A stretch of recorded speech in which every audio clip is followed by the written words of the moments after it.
The monument stands in the heart of the City of London. Standing at over 200 feet tall, the monument commemorates one of the worst travesties in London's history, the Great Fire in 1666.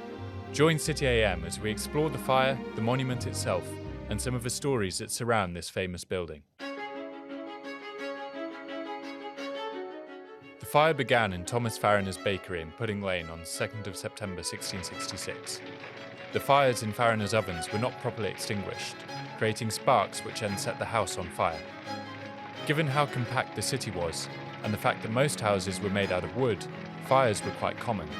So common, in fact, that the celebrated courtier and diarist Samuel Pepys recorded that he woke up on the night of the fire, but thought it far enough off, and so went to bed again and to sleep. The fire was only a street away. The hot summer, dry buildings and a strong westerly wind meant the fire spread quickly through the city, despite the attempts of the inhabitants to create fire blocks by blowing up rows of building in the fire's path. By the time the fire had been tamed, some 5 days later, a third of all buildings in the city had been destroyed, including 86% of a square mile itself. 130,000 people were made homeless by the fire. The fire came just 1 year after the Great Plague of 1665, and at a time when England was at war with the Dutch. In the febrile atmosphere of the time, many Londoners thought they were being punished by God. Punished for what, you may ask? Well, the fire started on Pudding Lane and finished at Pye Corner, leading some to think Londoners were being punished for the sin of gluttony. Even still, you can see a chubby little boy on Pye Corner, put up in the late 17th century to mark the point where the fire ended. Underneath the statue, the inscription reads, "This boy is in memory put up for the late fire of London, occasioned by the sin of gluttony." But there were other more harmful theories. England was still in the grip of fervent religious debate. Within living memory, the nation had torn itself apart in the Civil War, fought largely for religious reasons. By 1666, England was fervently Protestant, and many English people were scared that saboteurs from Europe's great Catholic powers had infiltrated London. Inscriptions on the monument itself, added after the structure was built, would blame the Catholics for the fire. Burning of this Protestant city begun and carried on by the treachery and malice of a popish faction. Just 6 people are thought to have died as a direct result of the fire, but this figure is likely far too low. The fire was so hot that it was capable of incinerating a body, leaving no remains. A number of foreigners were also lynched in the chaos of the fire. Shortly after it finished, Robert Hubert, a French watchmaker, was put on trial and executed after he admitted to starting the fire. There was only one problem. He was not even in the country at the time. The fire was not about gluttony, and it was not a Catholic conspiracy. It was bad luck. London emerged rapidly from the ashes of the fire. Christopher Wren was appointed Commissioner for the rebuilding of the City of London, with help from surveyors, including Robert Hooke. Wren produced ambitious plans to rebuild the entire area along classical lines, but these plans were mostly rejected by property owners who insisted on keeping the sites of their destroyed buildings. One thing London did need was a monument to commemorate the event, and so the monument we see before us today was born. It was built between 1671 and 1677, just over 200 feet away from the site of the bakery where the fire started. Let's go in, yes. The gate is always a little bit tricky. Yeah, very. Mind yourself. One of the reasons it took so long to build was due to the difficulty of obtaining enough Portland stone, quarried from the Isle of Portland on the south coast of England. It was difficult to transport the stone because the country, once again, was at war with the Dutch between 1672 and 1674. Okay, so shall we climb up the staircase? Oh yes, you ready? Yeah, I think so. Got my All right. walking boots. Do you want to know how many steps are there? Yes, please. So we're gonna go up 311 steps all the way to the very top platform Okay. view. All right, shall we? Yep. Okay. We will run out of breath in a minute as well. Wow, that's long. Yeah, there's a long way left to go. Didn't look so big from the outside. Yeah. And the good thing about the stairs, which I love thinking about it, is the amount of people that came up on the same steps as us. Yeah. You know, Christopher These- Wren, Robert Hooke, Isaac Newton, Samuel Pepys. These stairs are the original. The stairs are original, the steps are a refurbishing. Okay. We took a really big project in 2007, finished in 2009, because Portland is easily wear off. Yeah. So the steps were all bendy, a little bit dangerous. But those black stones are absolutely perfect for here. Inside the monument, one can see marks left by some of the people who contributed to the building's construction. They are one of my favorite features in the monument. I know it's a bad thing to say. Graffiti is not a good thing. Don't do it, guys. Not in public buildings. But they are quite special, the ones in the monument, because clearly they took the time.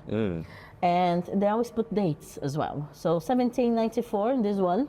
We have, I think the oldest one is 1676, just a year before the monument was open to the public. Snuck in and, Oh yeah, I would blame one of the stone workers.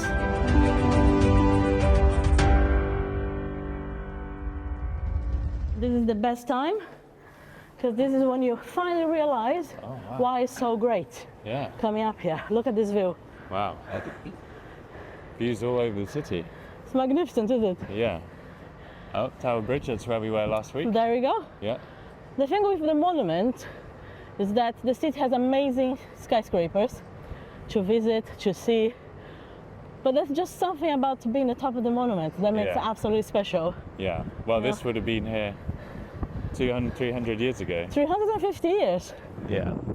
And when they were rebuilding the city, did they rebuild it as it had been before the fire? I would say the plan was to be very different. The plan was to was almost like Rome, with piazzas and then the streets coming out of the piazzas. Unfortunately, it didn't quite work that way because we are very set in our ways, aren't we? The Londoners. And so they built almost to what was before. Of course, some streets couldn't quite make it to the plans, and some streets has to be implemented into the plan. So not many things have been new in the city. Yeah. But most of the streets that we see now existed here. Pudding Lane being one of them, Fish Street Hill, that's the one that we're standing, you know, Grace Church Street and so on. So London was rebuilt quite fast actually after the Great Fire. They cleared up really quickly, they rebuilt really fast. It was an amazing achievement, to be honest. You know, they had no time to sleep, basically. And one of the stories that you're often told is that all the rats were killed in the fire, and this is why the plague never came back. Is there any truth to that? Well, I wish it was. Because when I moved to London about 20 years ago, I found that was definitely not the truth. Because if you go in any London underground, you still can find some friendly rats around. Yeah. But it was, I think in a way, it was like a desire to stop the plague. The plague did stop after. Wasn't completely, gone, but the worst was finished. But that's the problem with the Great Fire, because there wasn't enough people in the city to help extinguish the fire. Everybody flew off the city because of the plague was going on. Nobody wants to stay around, so it was difficult to put the fire out because there was not many people around. Yeah, it was a bad run of luck, wasn't it, with the plague? Plague, war, the weather, the winds, everything together.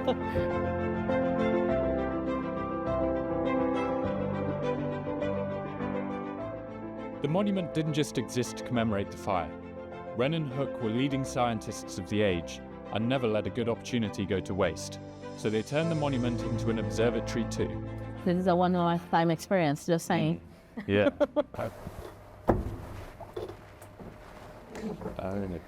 All right, this is not the most glamorous to go down. So you need to go backwards, kneel, and then you go down. Find your space. And then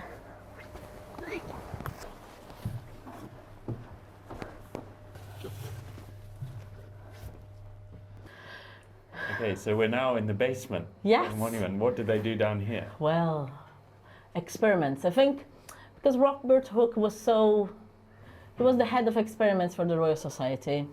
He kind of had to pretty much test every experiment that was sent to the society, and his own. He was very adventurous, I would say. I think building something like this at the base of the monument was a way to have his lab, to test his idea, And the shape is very interesting. The monument's spiral staircase means there's a direct view from the underground laboratory at the bottom all the way to the urn at the top, which can open, giving a clear view out into the night sky. This turned the monument into a giant zenith telescope, pointing directly at the stars to allow the accurate measurement of celestial movements, or so they hoped. For all their intelligence, Wren and Hooke hadn't noticed that they built the monument next to one of London's busiest streets, Fish Street Hill, which ran down to the old London Bridge and would have been ram-packed full of carts transporting goods to and from the river. Unfortunately, this meant the monument was never successful in its scientific endeavours, as the movement of the column, either from the wind or traffic vibrations, made it unsuitable. At the base of the monument is a frieze giving an allegorical representation of the rebirth of London after the fire. The frieze's sculptor was Caius Gabriel Cibber, who moved to London in the 1650s. After setting up his workshop, Cibber quickly racked up gambling debts and was sent to prison. Over the 6 years it took to build the monument, Cibber was released during the day to work on its bas reliefs, but had to return to prison at night. And you see lots of things happening. So if you stand back a little bit, I'll point to some amazing features. If you think of the whole thing and you divide it in half, in the background you have London burning. Can you see? Yeah, lots of flames. Yeah. On the right side you have the construction of London. Oh yeah. All the stone made, everything's stone. Yeah. Make sure, everything is stone made. And then of course all the figures. The top, the two ladies, that's plenty and peaceful. Make sure that you know what's gonna go in the city. But then you have London.